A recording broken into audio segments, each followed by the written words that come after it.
My Discovery 3, suffering the often seen problem of water ingress into the driver and passenger footwells. I'll just talk you through the symptoms. I picked it up a couple of weeks ago. It's a 2005 plate car, HSE spec, really pleased with it, delighted, but I've had a couple of electrical gremlins which have been bugging me. Now I've changed the battery and that's resolved a few of them, but I found a culprit. Got in here the other day. We had a couple of days of snow up here in Hampshire about 2 weeks ago, and subsequent to that I have found that the inside of my car, you can hear the water there, absolutely sodden in the driver's footwell, and the water itself is running down the sill, inner sill, underneath this plastic arch down here. There's a channel, it's coming all the way down the back. This is absolutely sodden here, and if you look in here you can see there is water, standing water, a lot of it standing on the inside there. Now I'm going to have a couple of problems there. I'm going to have rust, and there's also a lot of electrics that run through it, so I'm just parking the car up at the moment.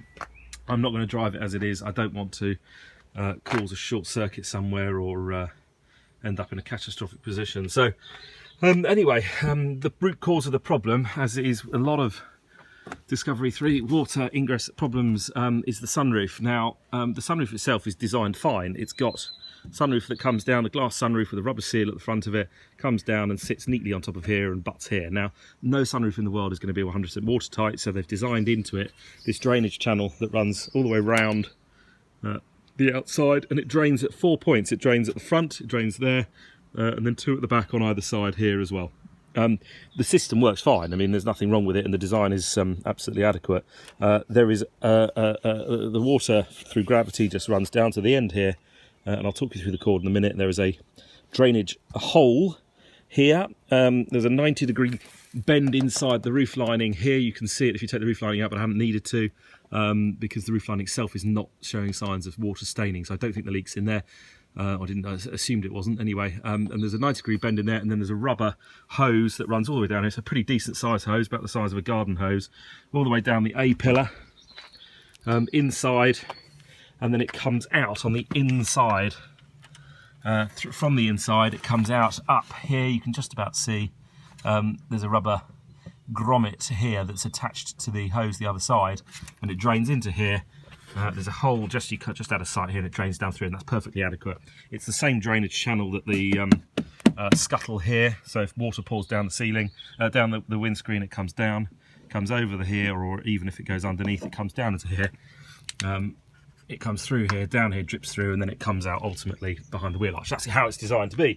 The inherent flaw is, when they designed the rubber grommet here, in their infinite wisdom, they decided to put a non-return valve in it, which essentially was a little rubber reed valve. The water can come this way, it can come out from there out, but of course to stop the gunk going back up, if there's ever any chuck up in terms of dirt or anything else, nothing can get back the other way. It wasn't really needed. Nothing can really get in here. It's a reasonably protected area. This is the air intake for the engine, so by the time you've got everything back in here, frankly, nothing's going to get up there anyway. They realised the problem after designing it, and there was a modified valve at some point, but the early models, some of the Discovery 3s, and I think some of the early Discovery 4s might have had the issue as well. The result of which, most people, what they do is they just take off the air vent in here, they get access into here, take the innards out, and then cut the reed valve a little bit further up towards the grommet, which essentially makes it a larger hole. The water drains more easily, and more importantly, any gunk that gets in. So this car's 14, coming up to 15 years old, and inevitably the road salts and the grime and the dust that gets in the channel at the top works its way down, and over 15 years just blocks up that reed valve. The result for me, ultimately, wasn't actually a blockage. What I found is, as soon as I took the air vent off here for the air intake, as soon as I touched that grommet, it basically disintegrated. The front of the reed valve disintegrated. It had gone brittle and hard, and the result of which is that it had pushed back inside the car. So the drainage channel working absolutely perfectly, coming down here. It wasn't particularly blocked, it was a bit gunky, but not really any problem. It was coming down here, down here, down here, down here, and then sorry, excuse me, and then before it had a chance to get out, I'll talk you through this in a second. Essentially the tube comes down through here, it goes out through the from the inside of the footwell here out to the front wing. Before it had a chance to get out, it had pushed back inside, and of course the water was basically draining in here. There was absolutely nothing going out into the wheel arch. So every bit of water, every bit of rain, every bit of snow melt that I'd had a couple of weeks ago has been draining into the car.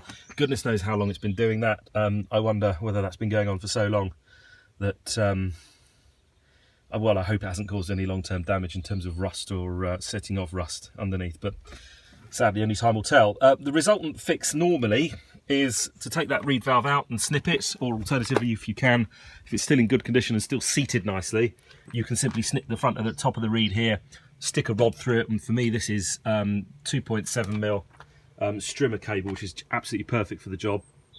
Feed it in from the top, which you see I've done. It goes down through there, and out through here. Do that, stick it through. You might have to be a little bit firm with it, and the idea being the gunk will come out and a flood of water will come rushing out with it. That's the sort of lottery win. If you push too hard and this is too rigid, if you use something too rigid and push too hard, the 90 degree at the top or the 90 degree at the bottom, if you push too hard, you'll end up forcing the bits apart, which in itself will cause more of an issue because you have to take the headlining down. For me anyway, the problem is that the valve had been pushed back in, or naturally had just fallen back inside the wheel arch. I could have done two things. I could have gone and bought a new reed valve and modified it, or got the modified one myself. What I decided to do, which is absolutely fine and works, I don't know whether, let's see if we can see it in here. Let's see whether I can get up here with me. Where are we? Aha! Right, you can see here, the black tube at the north there at the top is coming down through the A-pillar.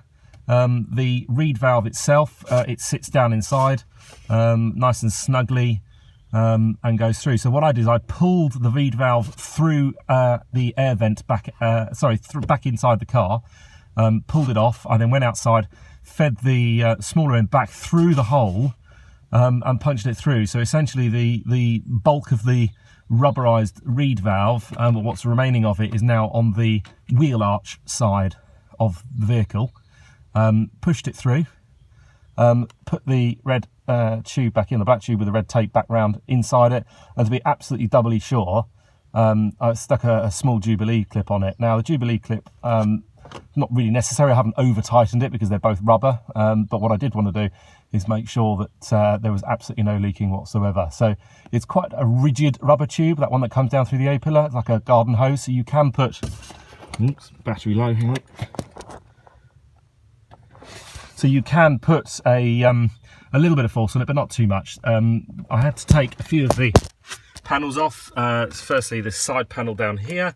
Bear with me. Why is that not focusing? There we go. I had to take the side panel off down here. I had to take the panel off from underneath for the pedal box. Front panel off here. It's all pretty doable. Just Google it or YouTube it. It's really straightforward. There's only a few screws. It's the best thing about a Land Rover. It's a pain in the backside to get to, but I used a super long extension here. Now the Jubilee clip I bought at the end there, you can see it. Where are we? Just at the end there. That Jubilee clip that I got, make sure you get one that's got a sort of nut head on it, a hex end on it. And it means, frankly, that when you're, there we go, that when you're pushing that through, you get a nice purchase on it. If you've got one that's just got a flathead or a Phillips type screw end on it, it's an absolute pain. The first one I put in there, I did that, and it's just impossible to get the proper purchase onto the onto the end of the Jubilee clip. So that should be fine. The other positive from it is that it's completely removed any kink or bend in the pipe. So I've got a beautiful flow now. There's a 90 degree in the roof there, which is clear. I know that because I've been pushing that through. It goes straight down here, and it's pretty much a straight run now out. There's a small bend of probably 30-40 degrees at very most, whereas the reed valve originally has got a kink in it as it comes out, which means you can't rod it all the way through particularly effectively. You can see if I pull here, you can see it coming in up the top there. I can pull it all the way through, no problem at all. Nice clear run. I've poured 2 litres of water, like a tap, into the channel at the top, and it's beautifully coming out here, not a drop coming inside. So side one done. Hopefully that's enough. I don't think the rear ones are blocked, but I'll wait and see. Next job, next video will be the passenger side, which, sorry to say, will be a hell of a lot more difficult.